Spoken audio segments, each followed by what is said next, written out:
All right, ladies and gentlemen, thank you so much for joining us this evening. We are getting ready to get started in our new year, the 2024 year, and what a way to start this year.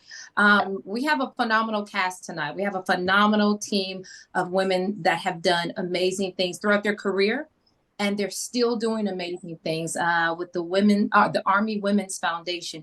But before we get started, with talking about them and some of the awesome people joining us, which is our FMP chapters, we always start our sessions with a prayer. And we pray to make sure that everyone understands that we know that there is more in our lives that is guiding us and leading us and the blessings that we've been given. So with that, I'd like to open up by having Major CJ Estelle give us our prayer for the evening. CJ? Yes, ma'am. Thank you. Please pray with me. Dear Heavenly Father, we thank you for this day. We thank you for life, health, and strength, oh God. We thank you for the leaders who've paved the way for us. Now, on this evening, we ask you open up our hearts and our minds. Allow us to walk in this new year with prosperity and with wisdom to overcome any challenge that we face head on. And in Jesus' name we pray. Amen. Amen. Amen. Thank you so much, CJ. Ladies and gentlemen, joining us. I know we're going to have people joining, continuing to join throughout the evening. I know we have some individuals that are signed in that have probably a room full of people behind them that are signed in under one name, but probably have an auditorium or maybe a room full of people. So we thank you for joining us this evening. And what I'd like to do before we actually introduce our panel, it's a great lead up I'd like to go into. So for those of you first joining us for the first time, welcome to the Female Mentor Morale Program's Executive Board session. That is the first chapter that started, but also the entire program that started here as the FMNP Female Mentor Morale Program is a network of chapters that are out there. And so with that, I want to introduce the executive board that is starting out the 2024 year. And so with that, I am Colonel Clydea Pritchett Brown. I'm the founder of the Female Mentor Morale Program, but I am not the firepower that is making it go. The amazing women that are making this go and the men that are making this program successful are here joining us tonight. And that is, we have Colonel Clydea Pritchett Allen, who happens to have a similar name of mine. She's my twin sister for anybody that gets confused throughout the night. But Colonel Clydea Pritchett Allen is the executive liaison to the Pentagon, as well as the executive director, deputy director of this program as well. We also have, I believe she dialed in tonight. If not, I know she was running around, Lieutenant Colonel Maribel Lee. If she is on here, Mari, wave your hand if you can. But if not, Mari Lee is our director of the CASCOM chapter, which was the very first chapter we started at CASCOM, which helped us turn into the executive board right before going into COVID. And so look where we've come since then. We're coming on our fourth year. We also have Major CJ Estelle. Shalonda is a wonderful, not only is she an awesome person, but CJ, there she is waving. CJ helped start the Army Acquisition Corps chapter of FMNP. So she is our deputy director for the CASCOM chapter, but also on the executive board, our deputy director for the executive board as well. And so she continues to do amazing things. I just want to let you know, we just had our newest member of the FMNP family because she just had a baby not too long ago. I think it was November, wasn't it, CJ? Or August? October, ma'am. October, there you go. So I know we have a new one around. And then next, our two newest members of the executive board, we have Captain Shayla Leathers. She is on the line right now, and she has done a wonderful job just jumping in there and making sure we're doing successful things, and immediately wanted to get involved with everything that we're doing. So Shayla, if you can wave your hand as well. There she is. Awesome, awesome. She is our social media secretary slash social secretary slash everything else. So when you're going to start looking online and seeing our social media pages blow up even more because we got the right person doing it. And I don't know if she was able to join us tonight, but Lieutenant Madeline Easter, if you're on, Maddie, jump on and give us a wave. But Maddie Easter was in Germany.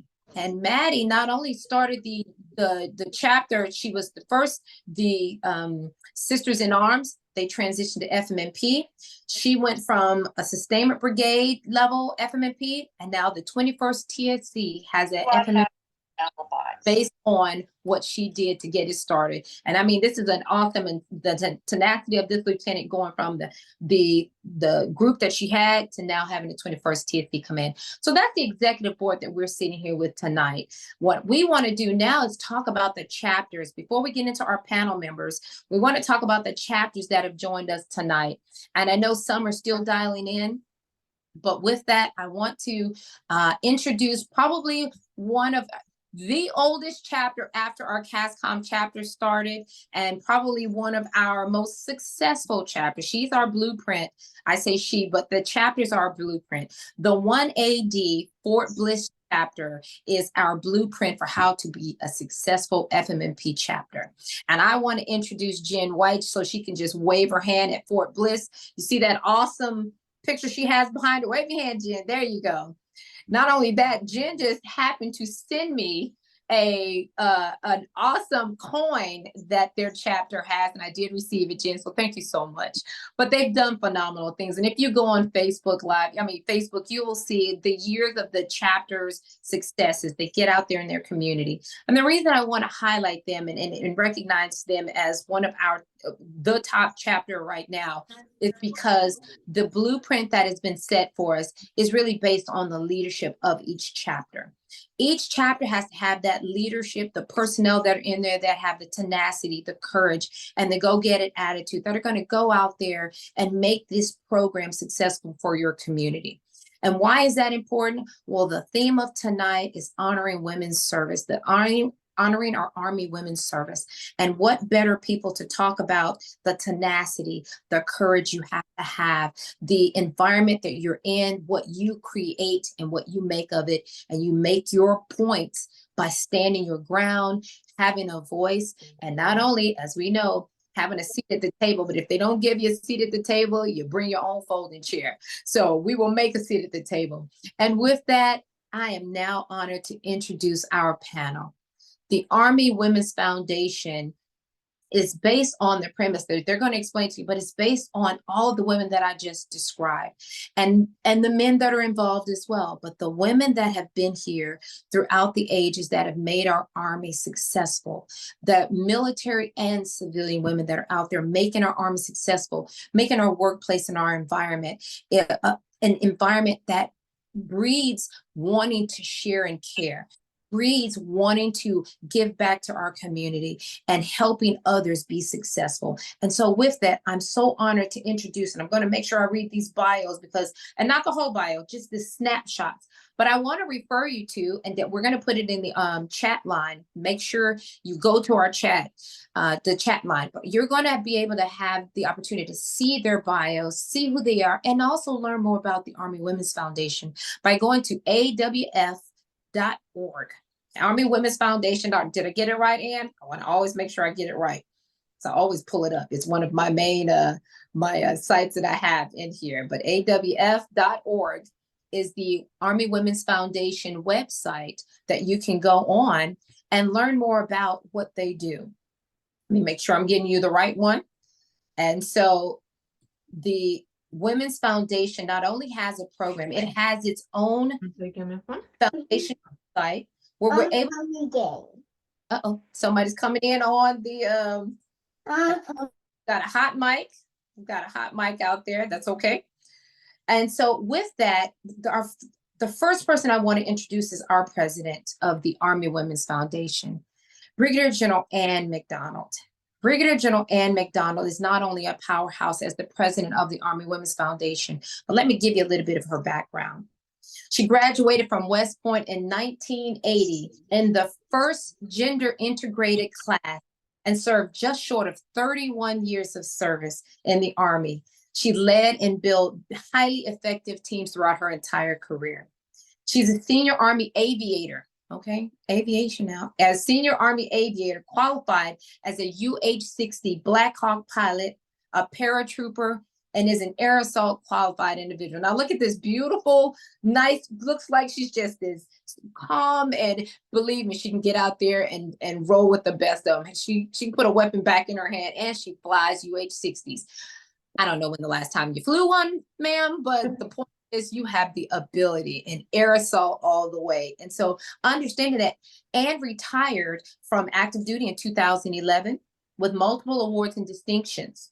And she served over 20 years at the executive level of leadership, and her experience by developing and training highly performing organizations and teams around the globe.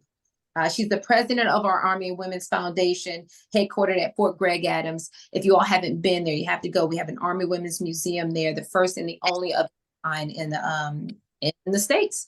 And so with that, Miss Anne MacDonald, General Retired Anne MacDonald, please wave your hand. I'm going to introduce the rest, but for those that don't see her, just an absolute phenomenal woman that we look up to. Did you undergrad, maybe?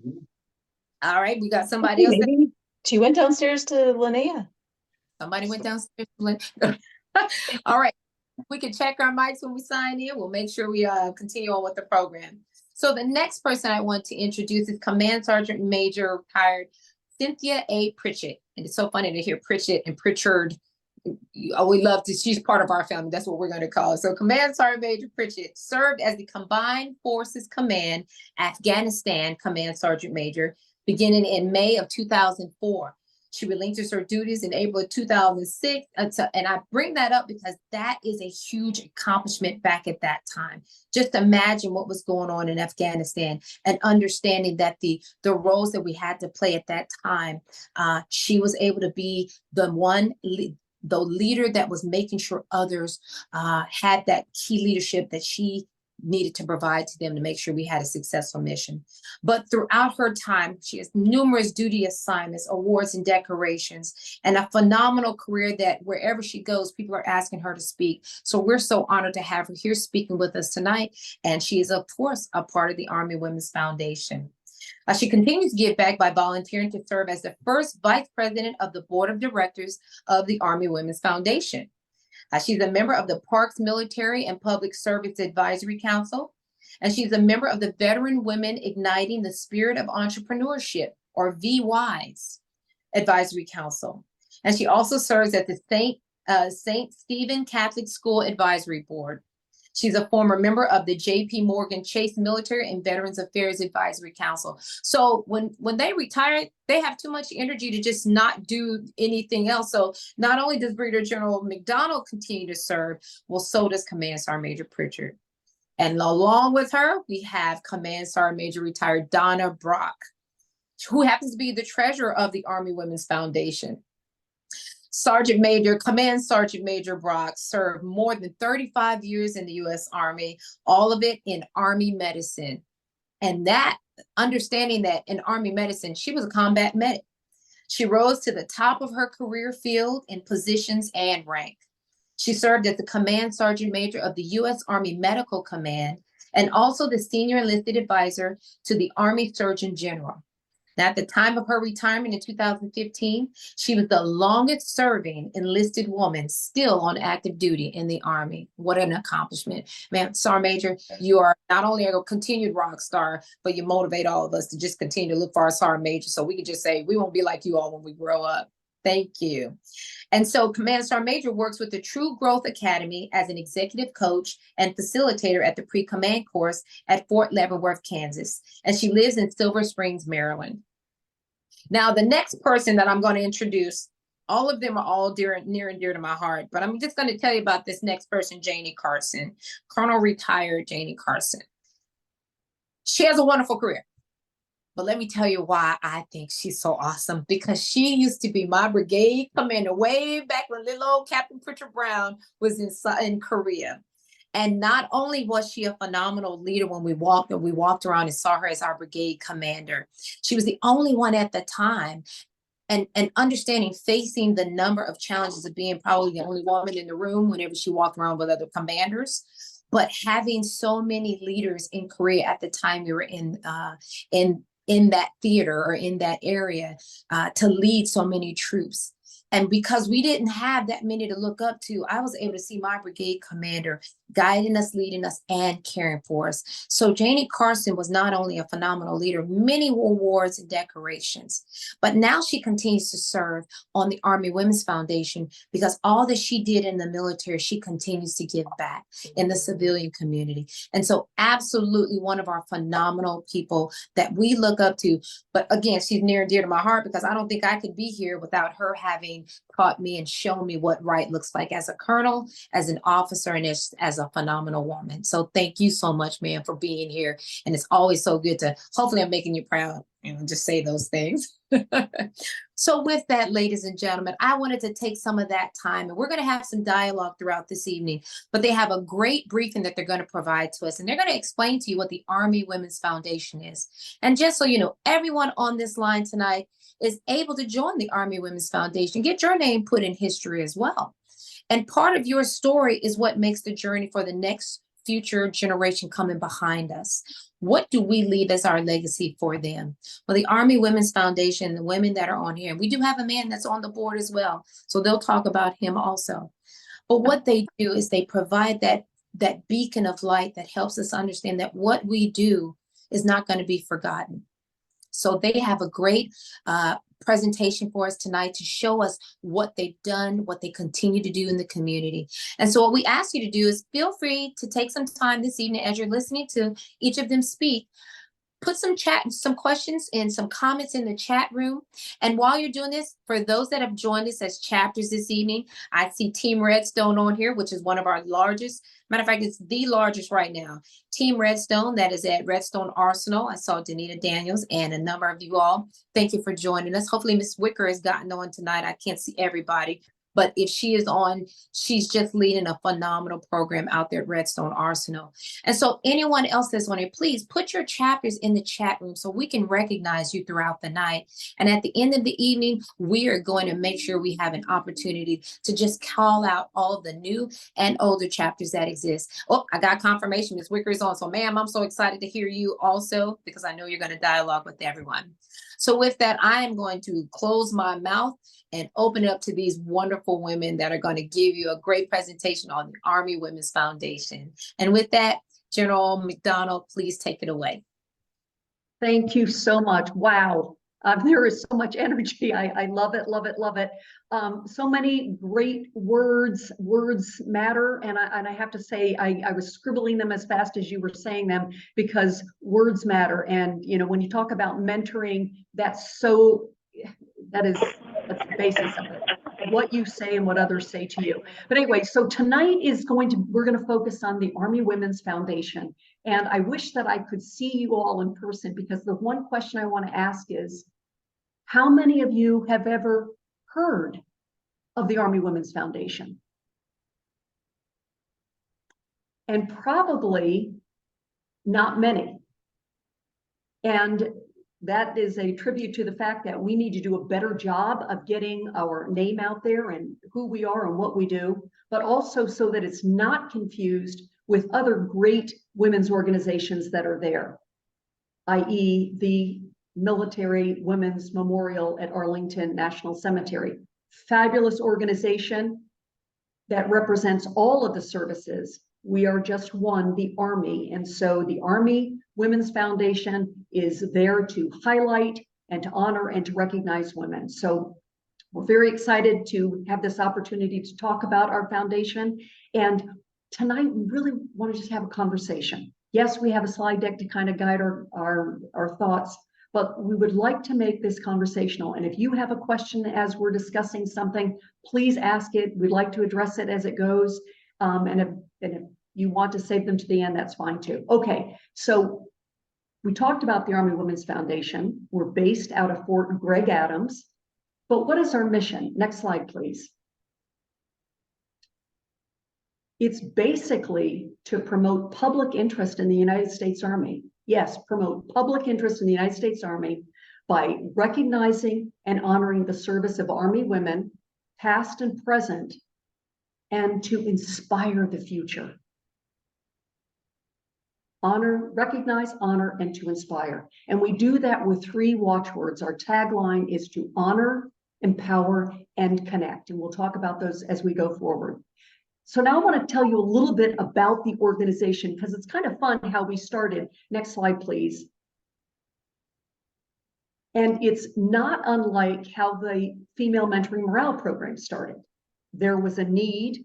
People sat around and said, how can we fulfill this need? And they developed the Army Women's Foundation. So our history is traced all the way back to 1969. And I know probably very few of you were even born during that time frame. But anyway, what had happened was women who had been in the Women's Army Corps had decided, gosh, if we do not preserve our history and these artifacts and the things that we've done in World War II, it will be lost to the ages. And so a decision was made, well, let's just go ahead and create a grassroots Women's Army Corps Museum. And they did that in one of the World War II barracks. Well, as time went forward in 1969, the decision was made, we shouldn't have it just in the World War II barracks. We need a brick and mortar museum. Who's in and is willing to sacrifice and raise money to create the Women's Army Corps Museum? And so there was a great effort, bake sales, selling T-shirts, donations from people's retirements and so forth. And they came up with this money and they were able to create in 1977 the Women's Army Corps Museum at Fort McClellan, Alabama. So about 20 years later, as it would happen, BRAC realignment and closure identified Fort McClellan as a base that was going to close. And so the decision had to be made, where is this Women's Army Corps Museum going to go? And the decision was made to take it to Fort Gregg Adams, because that is where the Women's Army Corps had initially done their training from 1948 to 1954 at now Fort Gregg Adams. And so there was some nostalgia to going to that place. And so what happened is that the decision was made, and in 1999, groundbreaking started. And then in 2001, the museum was completed and dedicated as the U.S. Army Women's Museum. And some of you may remember the history. In 1978, the Women's Army Corps went away. And so in order to embrace all of those who were serving the military, the decision was made to call it the U.S. Army Women's Museum. And so the foundation that had been providing some of the resources to build this museum, that's the Army Women's Foundation, we decided to change our name as well from the Women's Army Corps Foundation to the U.S. Army Women's Foundation. And that's how we got our name. And that's where that happened in 2008, just a name change. But our history dates back 55 years this year, back to 1969. And so it was in 2008, the decision was made, gosh, we have the museum, it's a brick and mortar museum, it's turned over to the United States Army, the Army is funding it. There has to be more that we can do to honor and recognize Army women. And so again, brilliant minds came together and said, what about starting a scholarship? And so a scholarship fund was established, and in 2008, scholarships were then awarded to first go around 2 people. And then the next year, the decision was, well, what else can we do? Well, what about a Hall of Fame dedicated for women who have served in the military, in the Army, dedicated for women? And so that took place in 2009. You're going to hear a lot more about these 2 programs a little bit later on. But it was a grassroots effort from women who cared and were passionate. And I heard Dia say, who shared and cared. They wanted to share their story. They cared deeply about their legacy of those women who had gone before and did not want those stories to fall to the wayside. And so the U.S. Army Women's Foundation. You'll see at the bottom of our slides, we have honor, empower, and connect. And those are our bylines that we adhere to. How can we honor? How can we empower? How can we connect women so that we can be a better Army, so that we can be better individuals, and we can help even to mentor, as this program does? How can we do that? So I'm going to turn it over to Donna Brock now, who's going to talk about some of our programs that help us to honor, empower, and connect. Donna?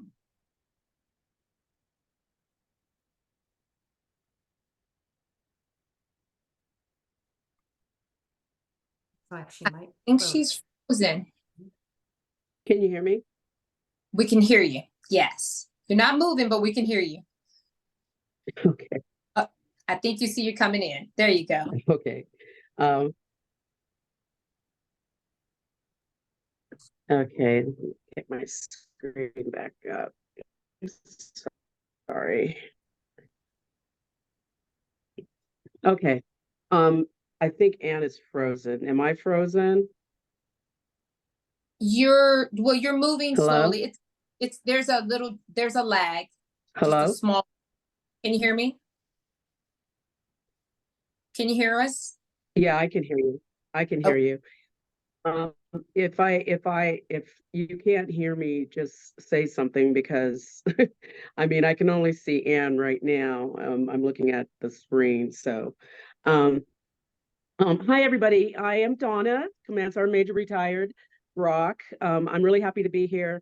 Right now, I'm sitting in a hotel in Newport News, Virginia. I'm doing one of my many, many things that I'm involved in. And I do want to apologize to Dia, because I must not have sent in an updated. I do not live in Silver Springs, Maryland. I actually live outside of St. Louis in Missouri, so in O'Fallon. And I've been doing lots of different coaching and mentoring jobs, or I should say jobs, fun for me, as well as working with the VA. But what I'm going to talk about today is I'm going to talk mainly about programs. And this, as you can see on this slide right here, there's several programs that are here. I'm going to touch on a few of them. And then I will just kind of give a couple of them to a couple of our other SMEs that really handle them. But the biggest thing about our programs that we have is all our programs support Army women. You know, we're honoring them, we're connecting with them, past and present, as well as empowering them, you know, for their future. We have the scholarship program, which I'm just going to mention, and I'm going to and someone, I think Jayne's going to talk about that in depth. But I want to highlight two programs that we have. We have a spring event and we have a fall event. The spring event that we have is our Hall of Fame ceremony and celebration. And Cindy is really going to talk about that. We usually have that in March. It's always held in the DC area. So she'll talk a little bit more and focus on that. The one I really want to talk about is the one that we have in fall, and it's part of our professional development and educational program. And if you just go ahead and go to the next slide, please.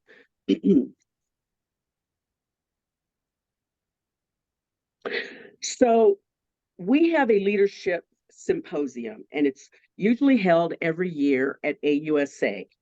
And if you can't go to AUSA, if you don't know already, it's usually held on that one holiday weekend in October.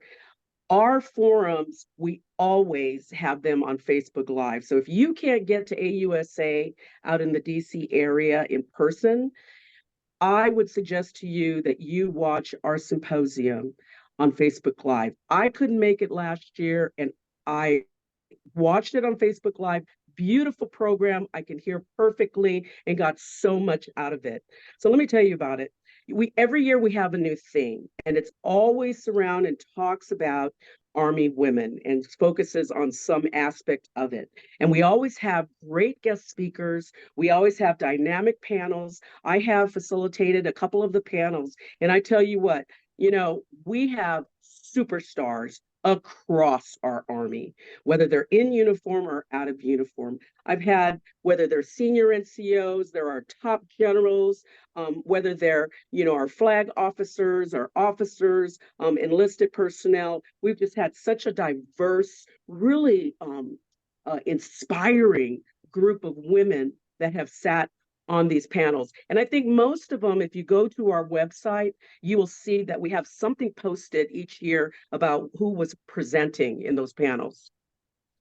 Another thing that we do is that we really do advocate, as you see here, for Army women and the units that have served, and we really have showcased them through, whether it's a written support for the Congressional Gold Medal, we educate about them, and the two that we have highlighted in the recent past have been, of course, the 688 Postal Directory Battalion. We've done sponsored documentaries on them and articles. And then, of course, the Hello Girls, which were the first women soldiers in World War I. And I tell you, it really, when you get involved in these programs, it's really exciting because from whence we came, right? These are the women that started it for us. No matter who you are, we all have a history. Other things that we do at these forums is we always have a keynote speaker, and we've had Chief of Staff of the Army, whether it's been a McConville or Reimer. We've had members of Congress as speakers. We've had Secretary of the Army. So I'm telling you, these forums that we have, if you don't do anything but try to listen, you will be so pumped up when you're watching these forums and listening to the speakers that we have. Also, the ones that we have in person, or in person at AUSA, we always have the opportunity to ask questions to the panel members and to the speakers that we have. The last thing that I'm going to kind of touch on is our Speakers Bureau. We have a Speakers Bureau that we offer to the communities and any groups that want to have the opportunity to learn more about the Army and about the soldiers from women who have served. We've had many speakers, whether it be Ann, whether it be Cindy, myself. We've had many speakers go out. All you have to do is ask and you will receive. And could you go ahead and next slide, please.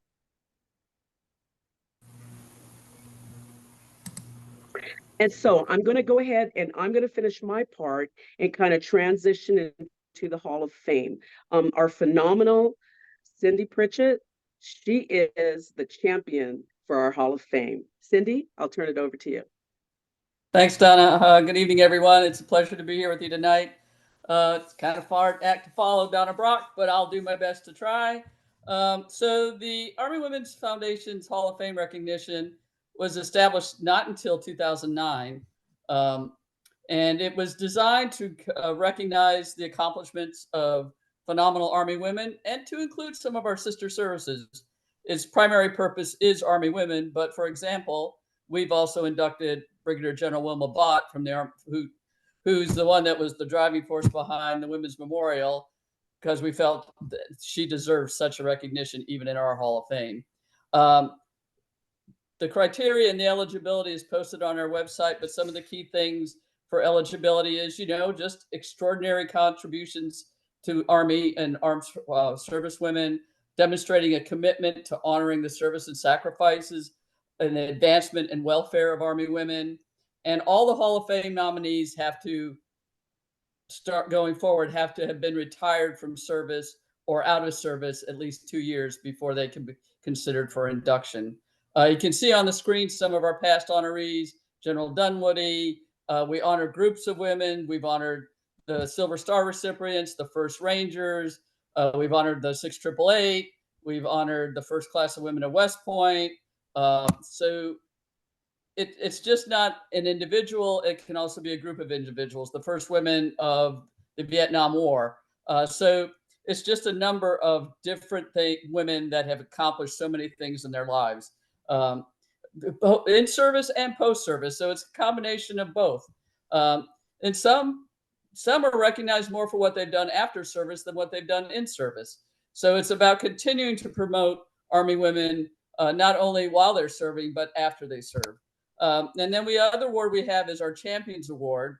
And this is for not only Army women, but anybody that contributes to the betterment of Army women and women veterans. So some of these are Congresswomen. Some of these are, like you see, Jim Thayers, who did the documentary on Hello Girls, different service organizations, people that have stood up their own women's museums to honor Army women. So it's just the Champion Award is not so much about their individual accomplishment, but about what they're doing in service to the rest of the community.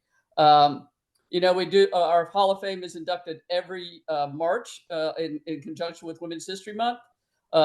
We've done it at the Army Women's Memorial. We've done it over at the Army Museum. We've done it downtown. We've done it on the Hill. So the venue sometimes changes, but we always try to find a premier location to conduct this event in order to give prestige to not only the honorees, but to the foundation. With that, I will transition over to Jayne to talk about scholarships. And as you can see here, our ceremony will be on 21 March at 1 o'clock over at the Women's Memorial at Arlington Cemetery. Over to you, Jayne. Hey, thanks, Cindy. And, let me just thank Colonel Pritchett Allen for her introduction, who, as a young captain there in Korea, was just, an incredible officer. If you think she's good now, you've lost a step, maybe. She was fantastic as a young, truly a young captain, a junior captain. So you've been so proud of you. I truly am. You and your twin and everything that you're doing for our Army. So thank you for that. All right. Hey, so scholarships, they're going to be announced. They are announced every year at our Scholarship Awards and Hall of Fame ceremony. Again, this year on Thursday, the 21st at the Women's Memorial there at Arlington Cemetery. You're all invited. It's always a really good ceremony. If you'll go to the next slide, I'll just talk to you a little bit about our legacy scholarships. And, you heard Ann, talking about the bottom of every slide is honor, empower, connect, and truly the scholarships are for education, and that empowers everyone. So there's the scholarships, the program, it's available to all Army women, regardless of where you serve, whether active duty, National Guard, or Reserve, whether you're on active duty right now or retired, or you're a veteran. If you served honorably, you're eligible. That's the first eligibility hurdle for scholarships. But what's great also is these legacy scholarships for the lineal descendants of Army women. Again, Army reservists, National Guard, or those who have served on active duty, not just their children, but their grandchildren. One of the greatest opportunities we had was to present a scholarship to the grandchild of an Army woman. That was really kind of special. So there's 4 types of scholarships that we award, and they're all for financial support. One is the first is the certificate program, and just real quick, the eligibility got to be a high school grad and with a 2.5 GPA in your high school years, and at a certified, accredited certification program like welding, for example. That's an easy one. But there's a lot of certificate programs, but it's important for advancement and for futures. Community college coursework, that's a very popular scholarship that people apply for. That's the same thing. You've got to have graduated from high school, 2.5 GPA, doing either enrolled or accepted into a community college. Undergraduate degrees, you have to have completed 30 credit hours at an accredited college or university, and have a 3.0. And for graduate degrees, pretty much same criteria. You've got to have a undergraduate degree. You must be accepted to a accredited university graduate course or doctorate course, and also with a 3.0. But I'll just tell you, because you may be interested for your children or for your fellow soldiers. The application process is not that onerous. Beth, who's on the line here, really takes in it's all done online and takes in all the paperwork, the online paperwork for all this. But they look at transcripts, they look at you got a proof of service, they look at your GPA, acceptance letters to where you're going to school. There's an essay that's written, and that's really important for those like myself who are actually evaluate all of the scholarship packets. And I will tell you, if one of your children is applying for one of these scholarships based on your legacy, your service as an Army woman, please have them mention what the Army has meant to them, or you as their mom have meant to them. And I'll tell you, boys and girls, as young men, young women, are part of that legacy scholarship. And also the letters of recommendation are terribly important. Last year we had 176 applications, but because of eligibility programs or problems, or for administrative problems, and Beth works with everyone, a whole lot less packets were evaluated. So I just gave you that criteria. Pay attention to what you're doing. It's a great opportunity to receive a scholarship. If you go to the next slide, please. Just some of the scholarships some statistics there. So amount awarded to date in the last 16 years, $652,000. That's nice. And it's really, that number's just slightly larger than that, but over 370 scholarships. And you can see the divide between Army women and to the children and grandchild of Army women. Next slide, please. Okay, we do scholarships in honor of certain people. So the first two, the Olvetta Culp Hobby and Dicka Hopkins Kenny, both the first director of the Women's Army Corps and the first superintendent of the United States Army Nurses Corps, those are awarded, those two scholarships are awarded to Army women who have really impacted the path of Army women during the course of their career and after their career. The M.M. Costello Scholarship, this one is great. And you hear the story of this scholarship at our Hall of Fame ceremony every year. And it's a great story. It's in lasting memory of Mrs. Costello, who was a DA civilian nurse, and Gail and John Howe really fund this scholarship. And it was John, they're both veterans.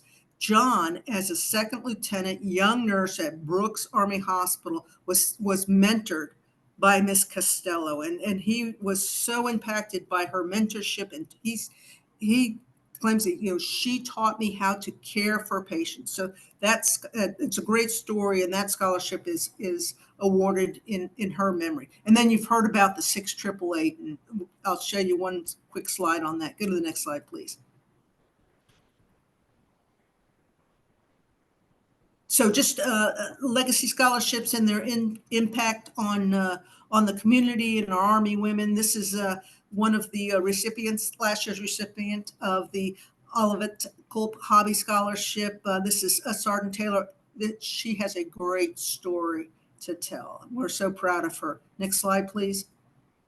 Just to give you a little flavor. And the first recipient, this past year, the 6888 Scholarship, Chief Retired Burkett, again, a PhD candidate, no less. What a terrific individual and a trailblazer among herself.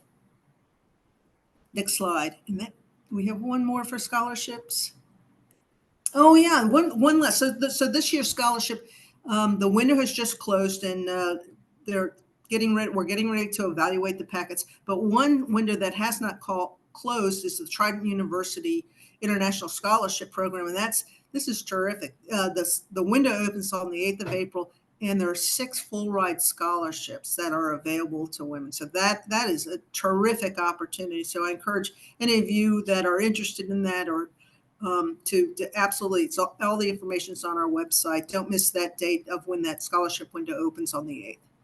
And I think that's it from the. Oh, well, I beg your pardon. Anne, thank you for putting these slides together.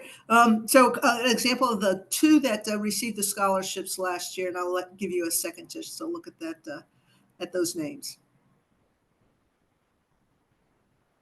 Okay, I think now, thank you very much for your attention, and I hope to see some of your names on a scholarship packet sometime, or your children sometime in the near future. Anne, back to you.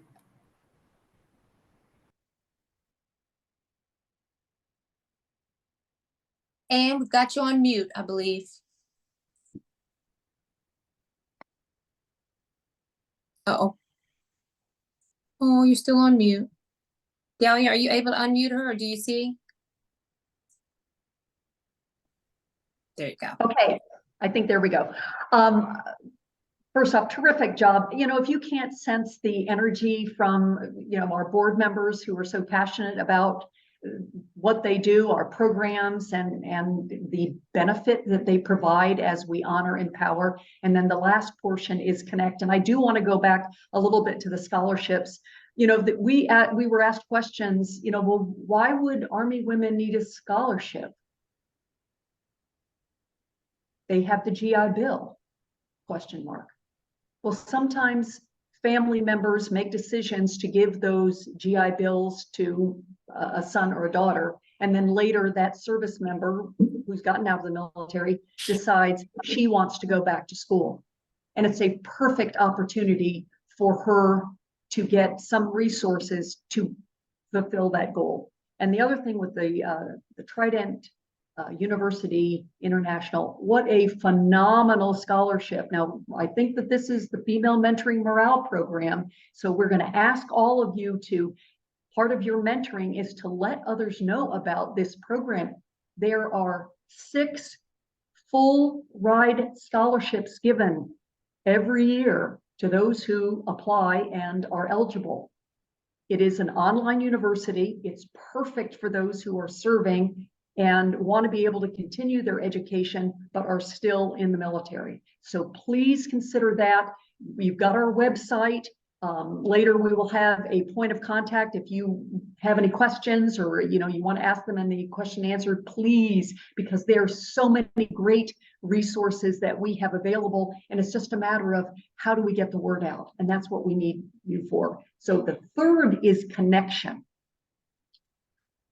We connect through our social media. We do have a monthly newsletter. Earlier, do we have memberships for the Army Women's Foundation? No, we have subscribers.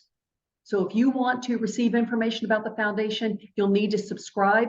You can subscribe through our website, sign up please, or you can ask one of us and we'll make sure that you get subscribed to our newsletter. It comes out monthly, very quick read, but it's got information. And it's also a platform for you all to share your stories with us. There's so many great things going on in the Army, and we don't know about them. And the only way that we know about them is through you, and to share the good news about soldiers, all soldiers who are serving in the military.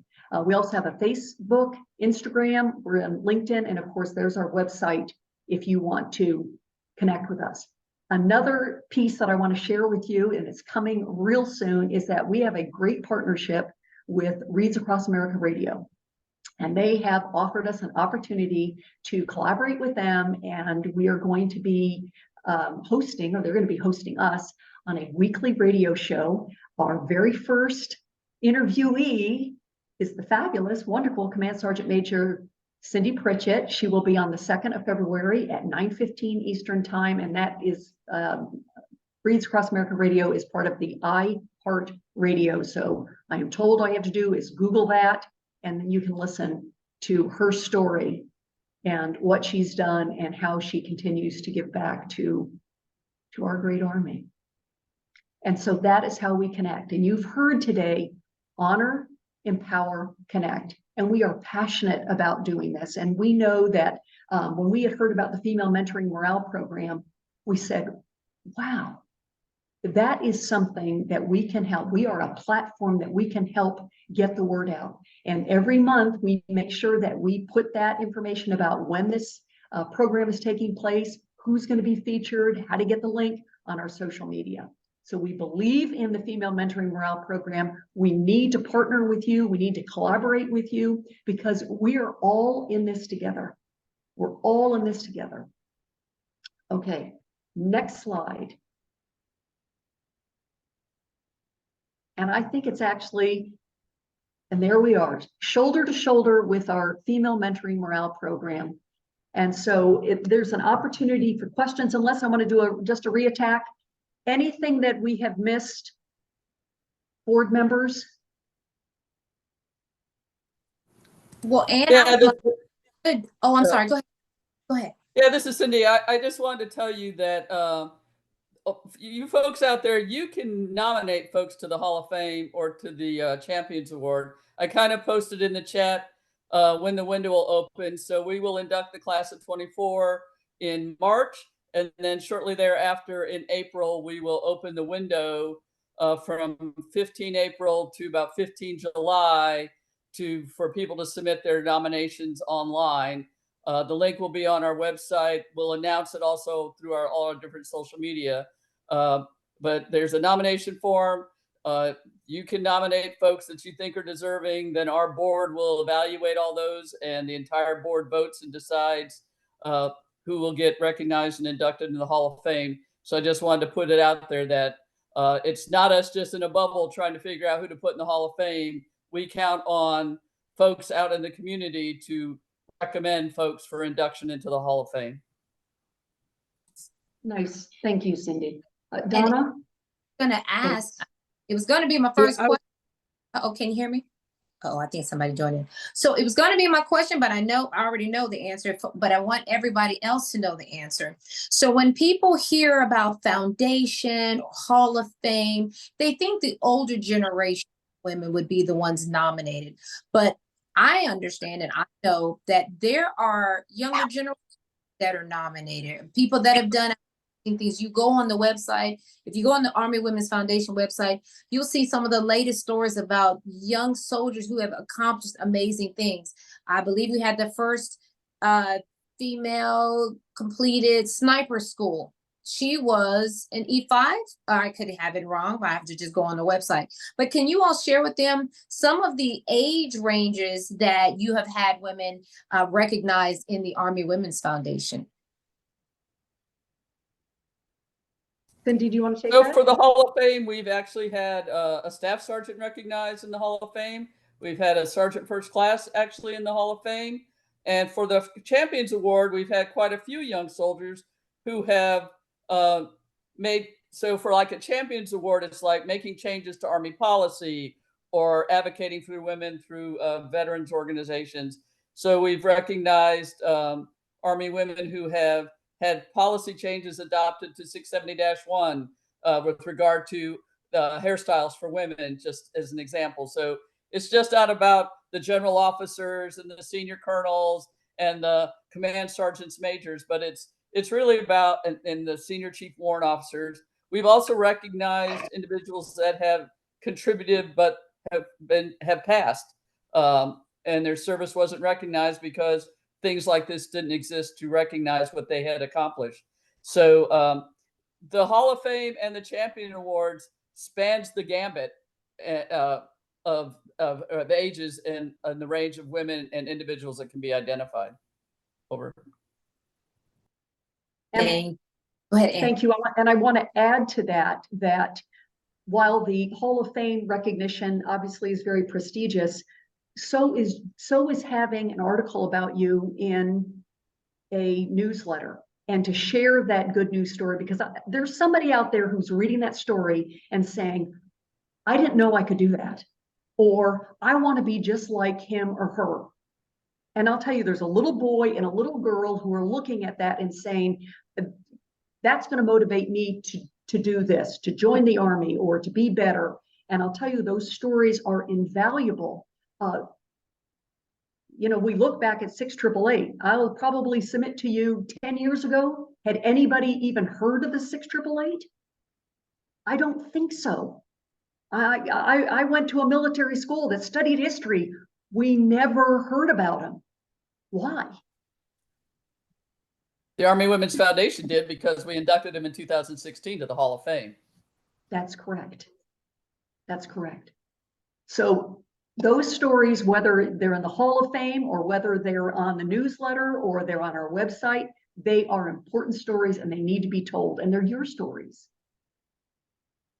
Thank you so much for that. And honestly, I think that's what normally causes people to hesitate when submitting. They don't think their story is important enough, or they believe that no one wants to hear it. And so we encourage with the FMNP, we encourage, look, everything that you're going through, somebody may have gone through it, but it's not your story.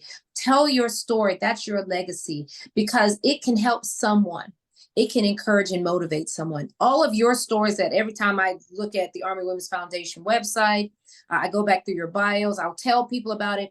what you've done has encouraged us to continue. And we're just fans looking up and saying, look, how can I get to that place? And it's not about rank. It's about peace of mind. It's about knowing that you're giving back to a community that gave to you, that helped us rise to the place that we rose to. We could have called it a day at 20. My sister and I could put through the peace sign up and was like, all right, we're done. We made our 20, we can retire.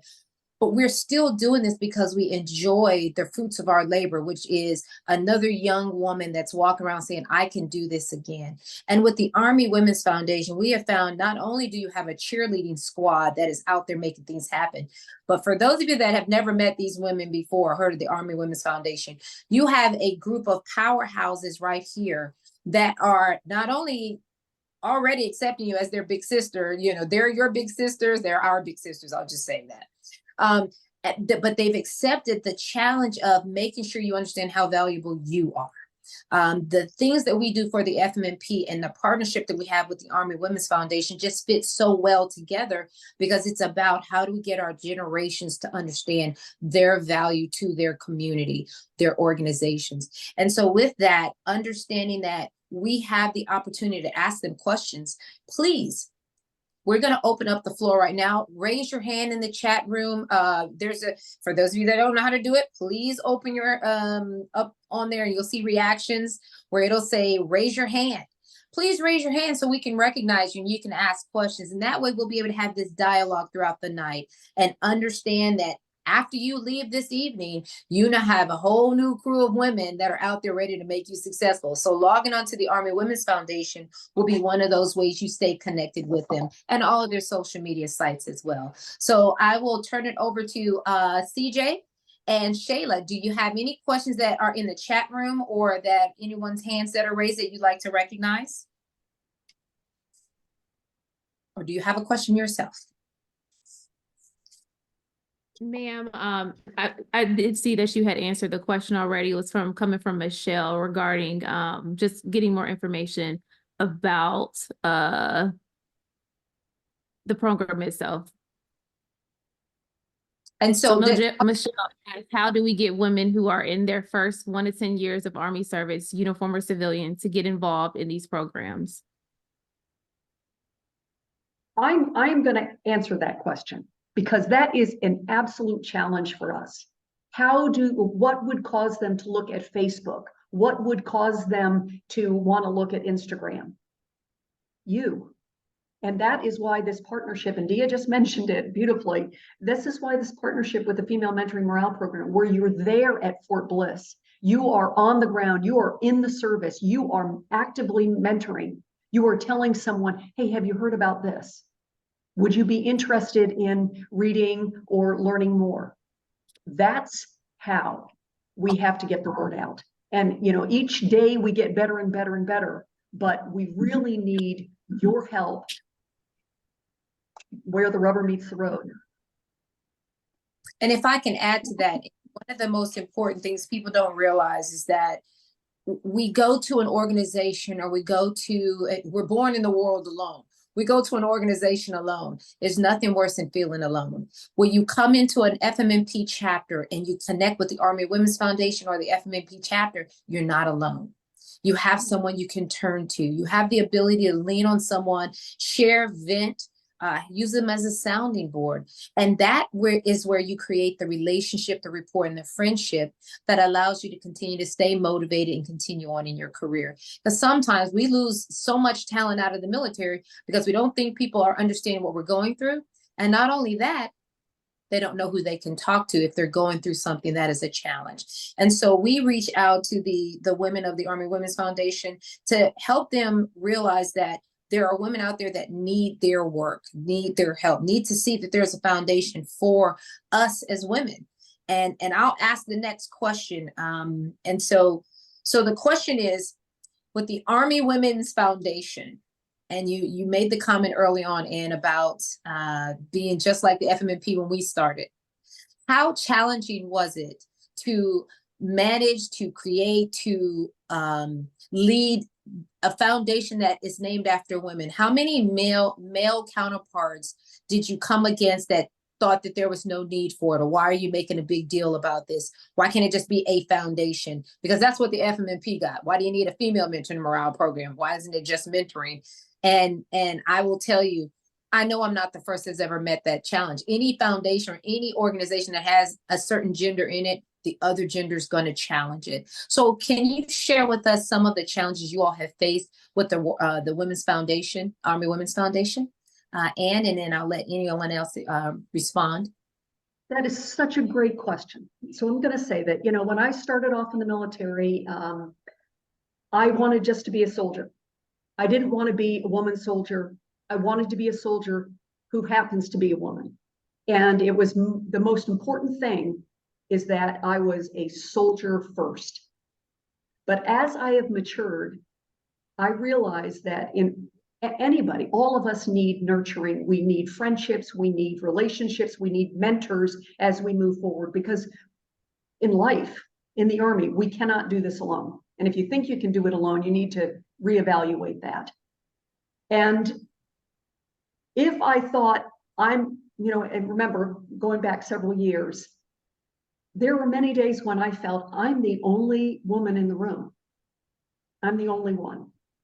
And so it reinforced, I don't want to be a woman soldier, I want to be a soldier. But the fact was, I was a woman soldier. And there is goodness to women who are soldiers. We make up 51% of the population. We bring diversity. We bring difference in thought. And it's so important that we recognize and that we as a group recognize and support each other and lift each other up and say, yay, we are soldiers first, and we are soldiers who are women. And for anyone who thinks differently, they just need to understand we need each other as women. We need to embrace the differences that we bring because it is goodness. That was awesome. Thank you so much. Donna, would you like to reply, or any of the other ladies on the panel? Would you like to give any additional comments on that? Jayne, Cindy? Yeah, I will tell you the only that thing that part of our chat. Go ahead. Go first. I'm sorry, that was my fault. I threw everybody's name in there. Donna, you go on and respond, and then Cindy will let you come back in. No, I want to respond, and beautiful, Anne. I want to respond on the comment about guys saying, well, why do you need a mentoring program? So just so you know from history, when I was at the time, I was the top, female that was sitting on the SAR Majors board of directors, the SMA's board of directors. And I was one of my tasks was to go around and start talking to the women in the Army, because, there was a lot of women that were on bases that were by themselves, in units that they had, no other mentor, nobody looked like them, or if they did, they weren't somebody who would be a mentor of theirs. And I started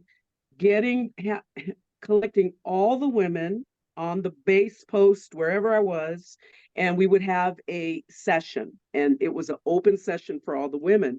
And I had men come right at me and say, why are you just doing this for women? And my thing that I told them, I said, well, first of all, number one, you get it every day. Okay, you get it every day. Most of these women, there are a minority here. So you have to think about that. That's number one. But number two, I included the men, and I started doing that into the forums that I was having. And what I asked of them is to sit and listen and learn. What were the issues for the women out there? What were their concerns? There's a lot of times women don't want to go to a guy and start talking, and vice versa. A lot of times women won't go to other women either. So let's be cognizant of that too. But I think in the end, I think the understanding and the education and the knowledge that was shared all the way around was, taken in. But it's like anything else. It's generational. You got to get some of the old folks out with the fixed mindsets. They don't want to grow. And what I see now is I see lots of growth moving forward. And I think that's great. But, you know, of course, we still have issues. That's basically, I just wanted to comment on that. But go Yeah. ahead, Cindy. No, absolutely. That was Yeah. great. I'm glad you said that. Cindy? Yeah, I think you got to kind of look at the foundation, because when it was part of when it was the Women's Army Corps Foundation, you know, it was the women really embraced that whole organization. And when we switched the name to the Army Women's Foundation, a lot of our WAC Foundation members took great offense to that because they thought we were sliding their history. But in order to be more inclusive, we and to be able to reach out to this younger generation of women soldiers, we felt we had to change the name in order to embrace and let them know that this organization is about you too.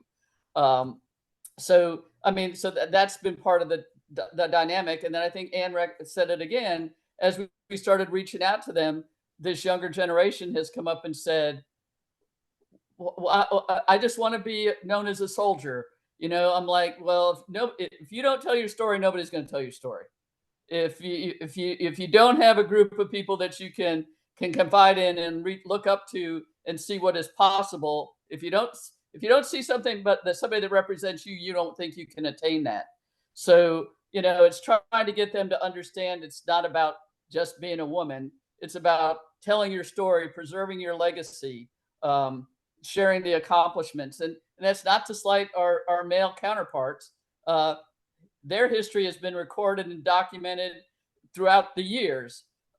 That's why you always see what the Women's Memorial and what we do is about telling her story, her history. So I think people just need to acknowledge that, and how do we promote that, and getting them to understand it's not about us against them, he against she, but being able to recognize the accomplishments of all service members. And sometimes there's just different venues that can promote that, and not trying to slight each other. Over. No, that was great. Thank you, Jayne. Would you like to add anything? Well, yeah, I thought I saw someone with their hand up. You Yes, did. that was a- uh-huh. Get them next. Oh, okay. So it's an interesting thing on the women, and I agree with what everyone said, and the truth is, what this organization and what all of us as women and the men need to do, continue to do is, if there is someone above you that is great, help push them up. If there is someone that is below you that is great or needs your help, pull them up. And I'll tell you, the women don't get that nearly as often as the men. It was true when I was serving. I see it in the workplace. You think this would have gone away, but it's important that we continue doing that. Push up those that are deserving, push those up that are not getting a fair shot, and pull those up that are, that need that deserve that pull up. And of course, embrace your peers that are side by side with you. No, that was awesome. Thank you so much. And I'm so glad we heard from all four of you, because it's very important to help others understand the perspective of those that are leading a foundation that has had to address those same concerns that we address. And so with that, the person that had their hand up, Shayla or CJ, would you like to recognize that person, or would they like to ask their own question? I think it was Hilda Garcia, if I'm not mistaken. Hey team, how are you? Fine. Hi, I'm trying to figure out how to do this camera. There we go. Okay, let's see. This is my first Zoom. Okay, team. Definitely, I definitely agree with what everyone is saying. I'm still on active duty, so when it comes to pushing each other to, recognizing, as for example, I'm the first brigade CSM and NPS brigade in 23 years, and when I acknowledge that with my other male counterparts, well, why you have to say that? And I've sat there and I've been to several boards, and Sergeant Major boards, and I noticed the difference on how they write NCOERs or NCOERs on first sergeants going to sergeant majors, their evaluations, how less time is taken, different verbiage is used. You know, the same thing that this male counterpart did, this female counterpart doesn't get an NQ. But I realize that a lot of it has to do also with the mentorship. There are a lot more males than females. So when females look for a mentor, they don't necessarily look to a female that's on the same level, because a lot of times, if I'm the first in an NPS in 23 years of recruiting, I can only imagine how many more, hey, I'm not going to stay in long enough to this long to try to achieve X, Y, and Z, because the last time, or for example, I have over 30 years of service, I'm not going to stay 30 years, you know, to get to where Sergeant Major Garcia is. And then I did have a mentor tell me, you're going to stay long enough where you make them give you a brigade. You know, and those are saying that when you get to this level, as I'm mentoring and I'm trying to have these first sergeants and these sergeant first classes to stay a longer time, it's extremely difficult. So definitely, I'm honored to be part of this panel, and I'll have to look up research a couple more. But anything that has to do with female mentoring, I'm like, wait a minute, I didn't have a female. And then as I reached this level, this pinnacle, I'm like, I really didn't have a female to mentor me. I did have male individuals mentoring me, and they always tell me, hey, you know, is that what you really want to do? Is that what you really want to do? Is that what you really want to do? And then as I sit here and look at it to mentor other individuals, I'm like, a lot of the males invite each other to drink bourbon, to watch football together, to play golf together. So we have to find events. I try to find events. Hey, what are you doing on Saturday? Hey, so that I can at least be able to spend time with these individuals, be able to mentor them, because the reality is the males do it so much better than we do. So I always try, you know, I always try to give the individual that's best fit for the job. But whenever I get a female that's interested, I'm like, oh yeah, she's interested. Let me see how her KSBs and KSIs fit so that I can work into that position. And then being in recruiting, I will say this, until 2016, where all these MOSs were open to us, where they changed it, that these MOSs were open to us. And now that I'm in recruiting, I know all of this. The moment you look at your ASVAB score and your qualifications, all of these things I put in your score, all these MOSs pop up. I go in and put your height and weight and your color vision, all these MOSs pop up. So before I became a soldier, I was a female. So the moment I clicked female, all those dots disappeared. And now you're this little. So I always, people ask me all the time, are you a soldier first or I'm a female first? I said, well, I was soldier always, but I'm a female first. Because when I enlisted in the Army, and this is what happened now that I'm in recruiting command, I was unaware that all these MOSs, until 2016, that now all these MOSs are open. For example, Sergeant Major of the Army. People say, hey, how long do you think it's going to take a female to be Sergeant Major of the Army?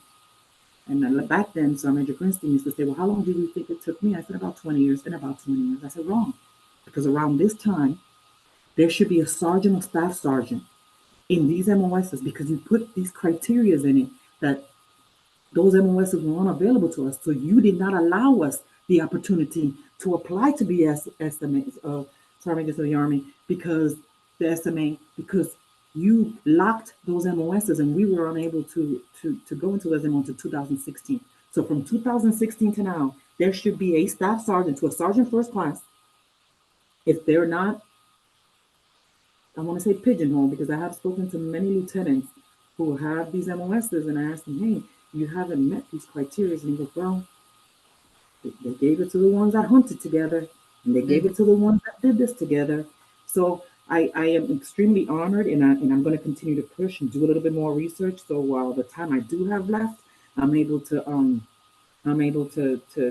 mentor and show these programs to a lot of my first sergeants and master sergeants, and even my young staff sergeants, so that they can at least, and I definitely appreciate this, so that they can at least see where we are going, what are their possibilities, and how they can grow, and what benefits are out there for them.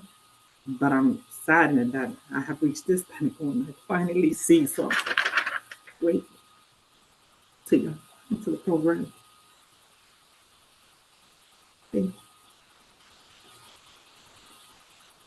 So much, Sue. I'm so glad you said the things that you said, because one of the conversations that we continue to have is what your value is in a room when you're by yourself. We talk ourselves out of being recognized because we don't want the spotlight put on us. Oh, she's a female. She's the only one in the room. Because we've heard so many times, don't stand out, be a part of the team. But we want to be the soldiers. We just want to be seen as the soldiers. It's not us that's trying to be different. It's us that's being treated different. And who's treating us differently for every recruit. And I'm glad the Sergeant Major said that because I'm here on Fort Knox, Sergeant Major, so we're going to be linking up anyway. But for every recruit that comes in the military, they're becoming a part of the team. It's part of the team that's making them feel different. We want to get in there and do the same things, but how many of you all remember one of the male soldiers used to come take the rucksack off your back and say, I'll carry it for you, without you even asking? I'm good. I can carry it myself. Well, or offering to do certain things that a regular soldier would do. Well, I'm a regular soldier. Let me do it. If I ask you for help, and it doesn't matter about my gender, because male soldiers should ask for help also. But if I ask you for your help, then offer that help. But for a lot of the times, and I hate to say this is society, Sergeant Major, and everyone on here. When we teach a young boy to raise and open the door for women and, be a gentleman to the women, and then we come in here as soldiers, we have to retrain them like, look, treat me with respect, dignity, and equality. Yes, do I still want the door open for me? My husband opens the door every day for me. But I'll tell you what, when I got remarried, I had to learn to let him open the door back for me again because I was so used to doing it myself because I'm independent. In these instances where we have young soldiers coming up, the reason we created this program, the reason we have the foundation, the reason there are other women's programs out there is because those women that are out there alone, military and civilian, don't have a platform where they can you want to just yell to the top of your lungs, stop treating me this way or treat me this way. Because people won't ask them, so they'll assume the same. So you're absolutely right. When they go out for the cigars or the golfing, and you don't know that they're making decisions about people's ranks or people's next positions on a golf course. Well, we don't golf, or I don't smoke cigars. So how do I don't hunt. So how do you get into those groups where they're having those conversations?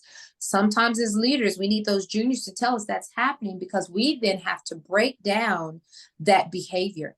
I had to tell my boss the other day, it was the funniest thing. He was making a football analogy, and everybody in the room laughed. And I'm the only one in the room. I'm like, okay, well, of course I'm the only female in the room. And I'm like, well, now, if I bring up an analogy of, Real Housewives of something, would anybody understand what I'm talking about? If I brought up an analogy of, going and getting your nails done, would anybody understand it? No. So I had to help him understand, well, sir, you can kind of alienate people by references that you use. No, I don't know the 40-yard line, whatever the linebacker and whatever they did. I root for a team because my husband's rooting for it, but that's just a choice. Not all women are like that. There's some women that are avid football players, but I brought that to his attention because he didn't realize that it could alienate someone in the room and make them feel like I'm not a part of the group. So I share that because Sergeant Major, that was such a great point that you made. And I know I saw that in the comments that somebody made that the recognition that was such a great comment. Ladies and gentlemen, I want you all to recognize and realize that this is just one session. This is what the FMMP is about. The Army Women's Foundation is about, coming together and talking through these things. Because Sergeant Major, from the passion that you just showed me, you have wanted to tell somebody that something, just what you recognize. How many of us have felt that way? Well, we do this every month, every fourth Thursday of the month. And Sergeant Major, I will be talking, but for those of you, if you haven't had an opportunity to put your names and your locations and your chapters, or hopefully interest chapters in the chat room, please do so now, because we're going to get ready to start closing out and giving you your time back for the evening. But I will tell you, it doesn't stop here. What we want to try to do is make sure you understand you have a platform to come to. You have a foundation that's reaching out, not just about you, but if you heard about the scholarships, your kids, your grandkids, they have the opportunities that we didn't have growing up, where there's scholarships, there's money sitting out there. When I tell you, they would probably have to sit down and say, how are we going to give this money? Well, if you don't apply, they have to do something with it. And we want to help them give money to families that need it. And so we have to pass on this information, share that knowledge. Just like Ann said, she puts out what we do, we put out what she does. It's because people just don't know. And so I thank you all so much for this. I want to open it up for final comments from the ladies, any thoughts that you may have.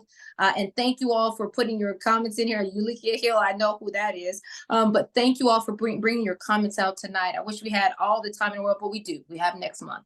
And before we get into the final comments, I just want to talk about next month and the rest of the year. You're going to see our schedule for the rest of the year, but next month is going to be amazing. We have, just as has already been talked about, Donna Brock talked about it, and we have the women that have spearheaded, championed the recognition of the 6888, which was an all-female African-American battalion that got out there and broke records that, against all odds. So we are going to have that, and especially for Black History Month, what an opportunity to talk through what's happening. And for those of you that don't know, look online for the movie coming to you, because Tyler Perry did a movie on the 6888. There's documentaries on the 6888. If you don't understand challenges, and we think every day we're under some intensive challenges, but just imagine what they went through. And so when we look back on our history and we say, what has someone before me gone through? Whatever they've gone through and accomplished, we can do it ourselves. So that is the motivation that keeps us going. So ladies, I'm going to stop talking. I'm going to open it up for you all to give your final comments.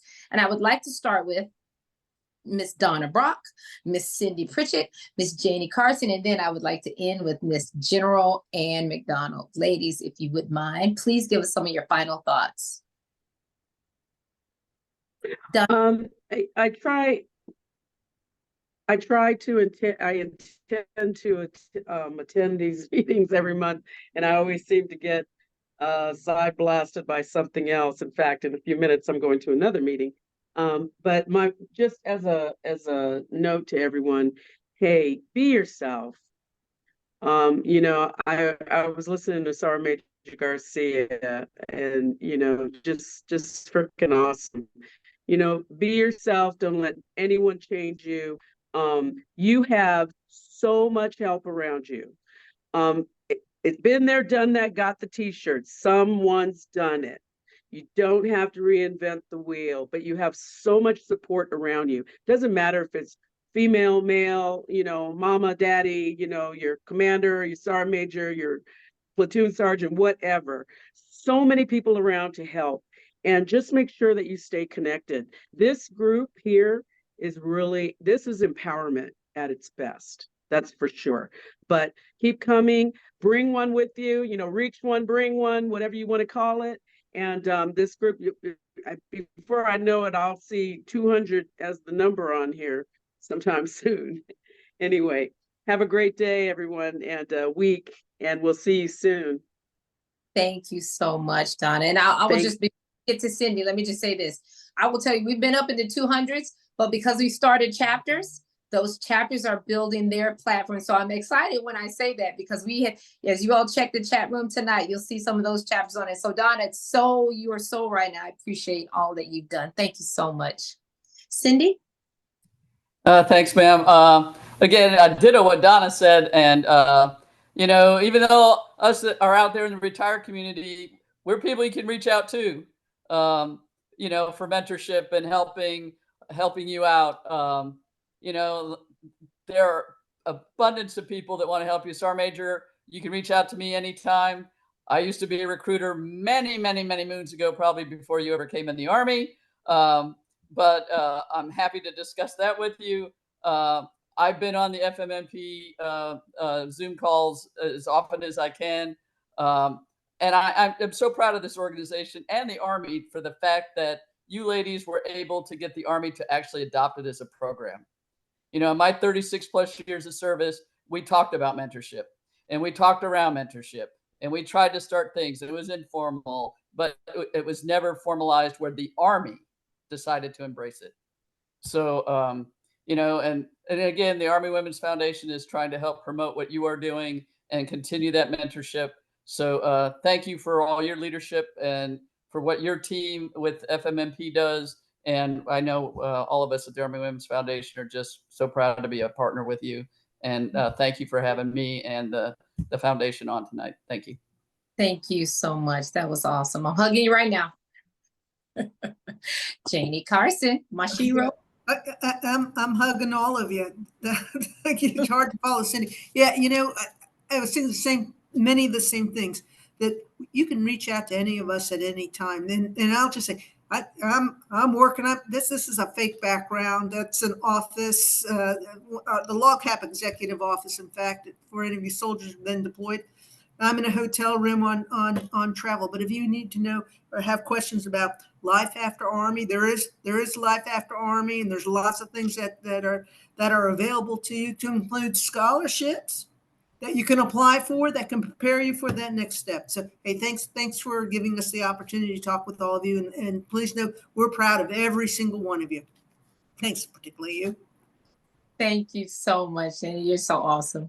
All right, ma'am, you are the one that's going to close us out for the evening. And I just want to have the opportunity for everybody to just hear your final comments. Take it away. Well, you know, I also have been on the Female Mentoring Morale Program, and every single time I learn something, and I know that these are absolutely worthwhile. And I wish that each one of us could go out and get 5 to 10 people to come and listen to one and hear what the conversations are, listen to what the issues are, listen, and so that they can go out and make a difference. So very, very worthwhile. This is a great partnership. And I am so grateful that you had not just the idea, but the energy, and put, you know, everything it took to create the Female Mentoring Morale Program. And it's amazing, just as Cindy said, that it took this long to be able to identify a need, which we were all talking about, but then actually to do something about it. So what a marvelous program this is. It's organized, it's squared away, it's quality. I love the Sergeant Major's comments, you know, and as a retiree, I sometimes shake my head and say, wow, we're still not there yet. But guess what? We are a community to help get there. And there is always changing. So what do you need to do? Stay involved, bring your concerns forward, and you know, let's continue this great partnership with the Female Mentoring Morale Program. We're here for you. Thank you so much, Ann. And ladies and gentlemen, thank you all for joining us this evening. You don't get an opportunity to have this many people together and have those conversations, those real conversations, unless you reach out and ask somebody what exists. So for everyone on here, please, we're going to have this recording. It's going to be on our website. I'll let Delia say something. Go ahead, Delia. I'm just sorry. real quickly, before we head up, Ann, is it possible that I can share the slides that you presented this evening in the chat room for everyone to be able to pull down for them? Absolutely. Excellent. Thank you. Okay, dear. And with that, I just here again, I will refer you all. In the chat room is the website for the Army Women's Foundation. Every month we put out our announcements so that you'll know what's coming up for the year. Just so you'll know what we're working on. We have the deputy for the Veterans Affairs, who happens to be the first female deputy of Veterans Affairs that's going to be speaking to us in June. And that's Miss Tanya, well, matter of fact, Honorable Tanya Bradshaw.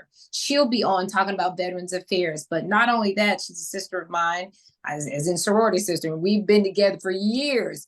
Who knew little old Tanya would be up there doing great, wonderful things? I just joke with her like that. We're working the SEC Army to be a guest speaker. We've got command sergeant majors and generals that are going to come in here and talk to you about what the Army senior leadership is doing. We have a number of people coming this year so that you have the platform to talk to them. And we bring you the senior levels. We bring in the juniors also and the program managers.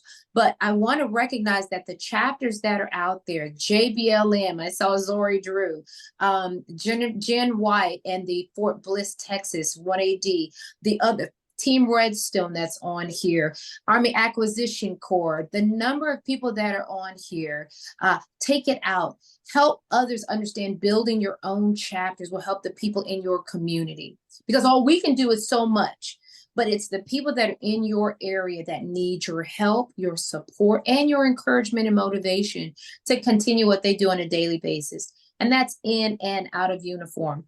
And the value of having men in this program is that we have to teach them. We have to show them what right looks like when talking to us, when addressing us, when working with us. Because I always address the men, and I always say, especially when I get the question, why don't you have a male mentorship program? Well, I tried that already. And the males in that mentorship program were more so complaining about, well, we really don't want to talk too much about deep stuff. No problem. But for me, it is imperative that you have men involved in these conversations, because who's still leading our army? Who's still leading majority of our offices? If we don't help them understand that we are their sisters, mothers, daughters, wives, nieces, if we don't have them looking at us that way, then they won't treat us and care for us the way they would if we were their own family members. They see us as another person. And yes, we are all soldiers, but we just still deserve that dignity, respect, and equality and inclusion that we ask them to provide others. So ladies and gentlemen, thank you so much. And this evening will be shared again on our Facebook page, our Instagram page, and our LinkedIn. And the Army Women's Foundation, if you'd like to add it in there, ma'am, I'm just saying. But you'll know where you can get you'll know where you can get, you'll be able to have it with us. So again, thank you all for joining us. Have a blessed week, have a blessed rest of the month, and we will hopefully see everyone and then some next month for our 688 Black History Month celebration. And as Donna said, teach one, bring one, lead one, whatever you do, bring them here and we'll help get them a chapter started for themselves. So with that, ladies and gentlemen, we're going to stay on until everyone else signs off, says goodnight. Thank you again for joining. Please continue to put in the chat room so we can track you and put you on our distro list. Again, ladies, panel members, thank you so much. You're phenomenal. Just want to continue to refresh and energize us. So thank you. Have a wonderful evening and God bless. Take care. Take care. Yay. Thank you. Thank you. You all have a wonderful night. Thanks everyone for joining in. I see I see Nicole Pritchett is doing our National Guard. Which one, Nicole? Nicole, you want to come on and tell us what you're doing? Your chapter? Sure. Can you guys hear me? Yes.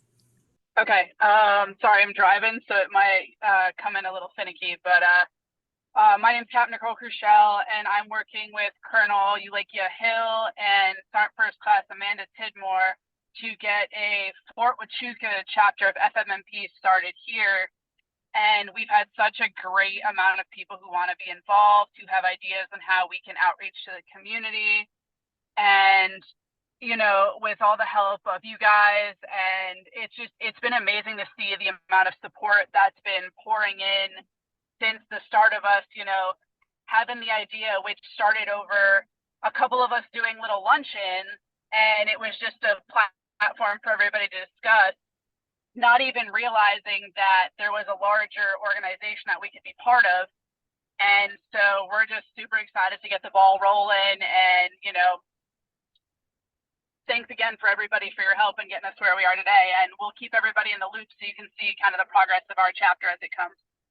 Absolutely. Thank you for taking on the challenge. It's truly worthwhile when you get through. You're going to have a lot of naysayers, but that's what we're here for, your motivation. CJ, I see your hand raised. Ma'am, would you please come on?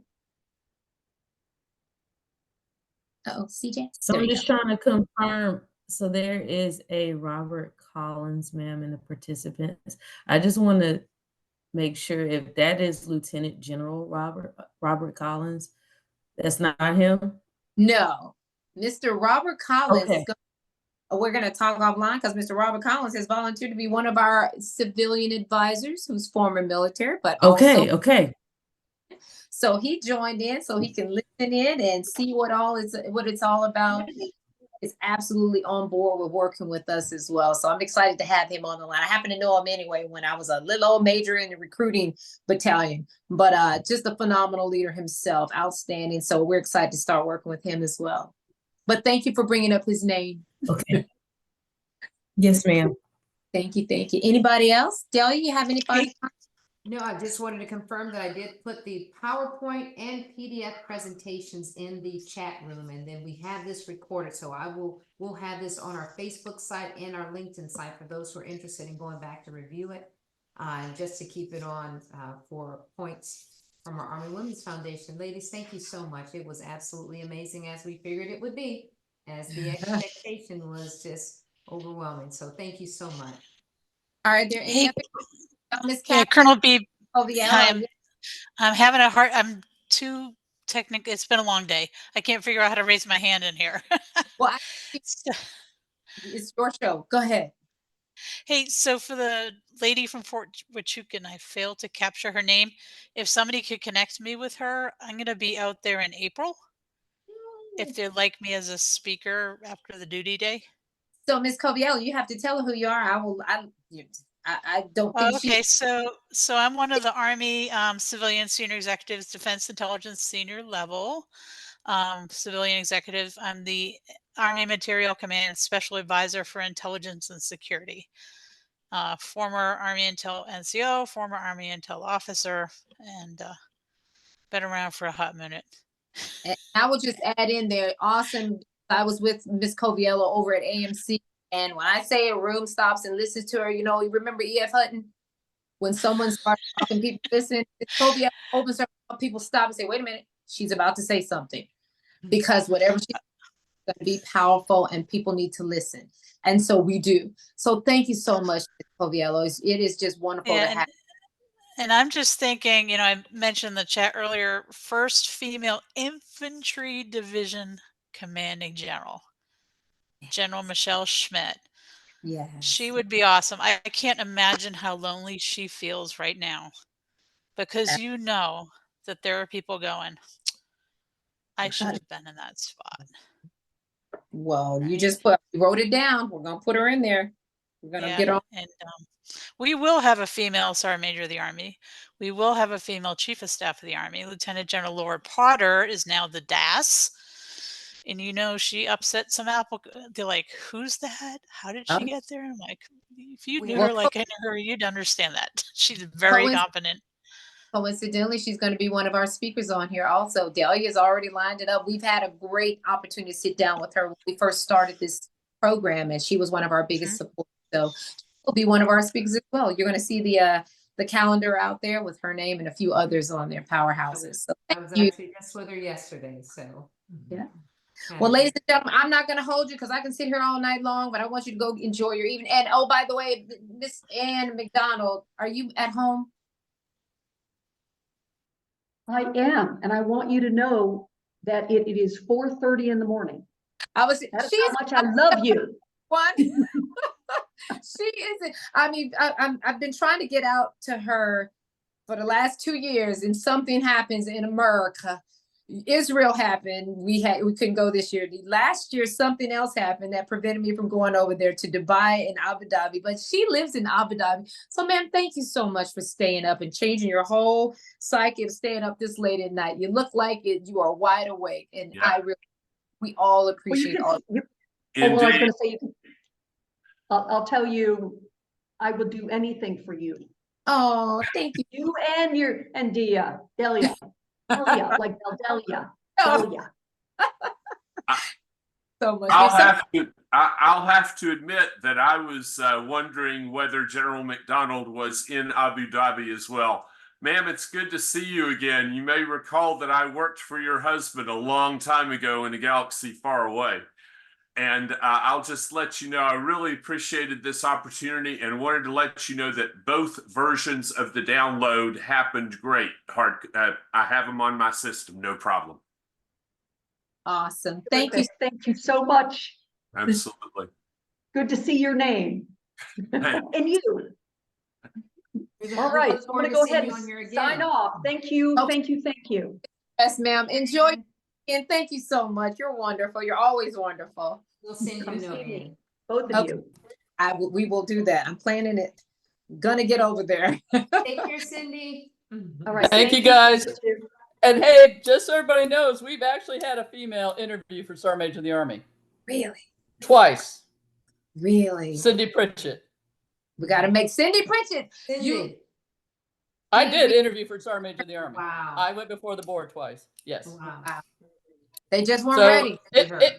It will happen. Yes, it will. You know that it will happen. It's just, you know, having the interview is being asked to have your name put on the slate to be considered is the first step. You That just, is the door will eventually open wider. right. That's it. You know, the first time I did it, I was at Leavenworth, and I told Sergeant Major of the Army Hall at the time, he's like, I said, I am just too junior. He goes, it's not about that. I want you to go through the process to understand what the process is. So There you that's go. about mentoring. That's about, so then the next time it was put your name in, got through, I didn't get all the way to the end of the process, but Sergeant Major of the Army Ken Preston was selected, and Ken Preston wasn't even going to put his name in the hat. And I told him, you're just as qualified as anybody else.